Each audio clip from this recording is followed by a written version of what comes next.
بهش گفته بودم اینجا داره میریزه، گفته بودم سنگ داره میریزه پای دوست آزمایشگاه، گفته بودم توهم زده. خودش اومد بیرون، بچه هم 3 تا با شوهر من خوندن زیر. خدا ازش نگذره. چهار نفره پسرم مرد شوهرمون پسر همکارم حمید جلیلیان زیر آواره تا ساعت 6 صبح. امروز هم صدای هاخونالشون رو شنیدن. خود حمیدم صدا زده من حمیدم، از مادرش کمک خواسته.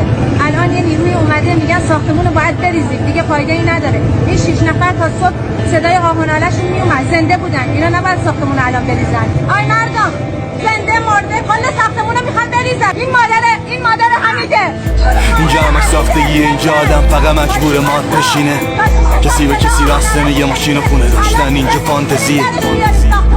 جالب اینه زبون من تو اگاب یکیه. آجی نگاه همه دیوونن، آجی همه درگیر شرمندگیشونن. آجی اینا بچه همونن، آجی بگین دست به جمونه. جوانشون مثل دست گل اومد، امروز دارم مرداشو تو قبل خوابونن. آجی حاله یه ایران بده، هرچی داشتیم و شکافتنش. آجی دوست ایران سیاد زده، چی میشد اگه سر جاش میذاشتنش. باز عالم خوب میشه، بگه باز محکوم میشه. ما خیلی همون این نیستی، گاهی من تو مجبور میشو.